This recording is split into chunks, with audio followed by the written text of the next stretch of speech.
Afterburner Studios has created what seems to be one of the most interesting roguelikes we've seen in recent years, with a perfect mix between RPG, adventure and roguelike game elements. Despite the game having a focus on its roguelike gameplay, the narrative is brought forward in quite intuitive ways through all the things we discover in the game.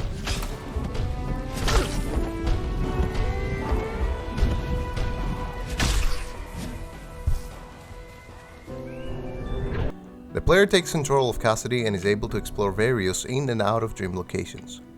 While awake, 5 different physical locations are available, each with their own nicely crafted setting and a cast of characters who you can interact and get acquainted with.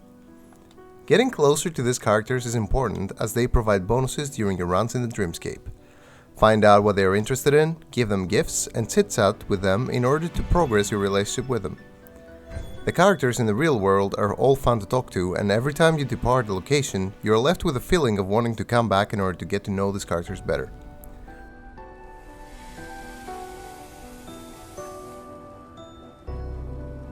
But what is this Dreamscape world, you ask? Well, that is the juiciest part of the game.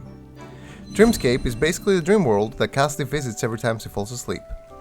The gameplay in here is nothing like the point-and-click experience we had before this, and is all about hacking and slashing through enemies in an intricate yet very easy to learn kind of combat. Melee and ranged weapons, magical abilities, various upgrades to our gear, all make up for a rather complex and deep customization that will have you hunting for new items and combinations all the time. The controls are fluid, and despite the fact that the combat feels kind of slow at first, it really gets interesting later as you learn to combine different weapons, power-ups, and types of dodge skills. The various types of enemies do not allow you to get bored either, with all sorts of new tricks ready to be thrown your way in each new stage you visit.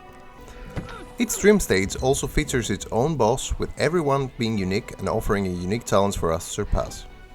As mentioned though, this game is a roguelike and progress will be lost should you fail and perish.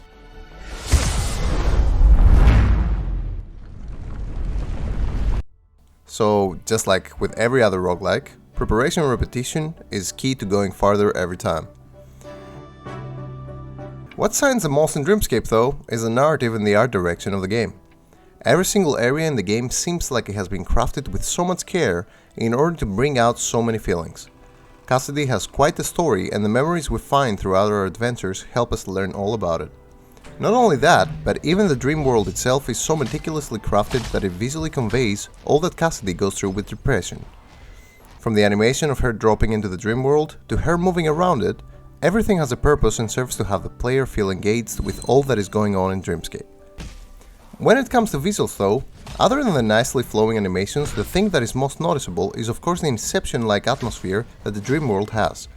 This is done by a very clever use of lighting on what would otherwise seem like very basic low-poly graphics. The real world makes use of this as well, allowing the spaces to really have a certain kind of aura to them, with a perfect example being the noir-like vibe that the bar location has. The game is packed with content and gives an experience unlike any other roguelike.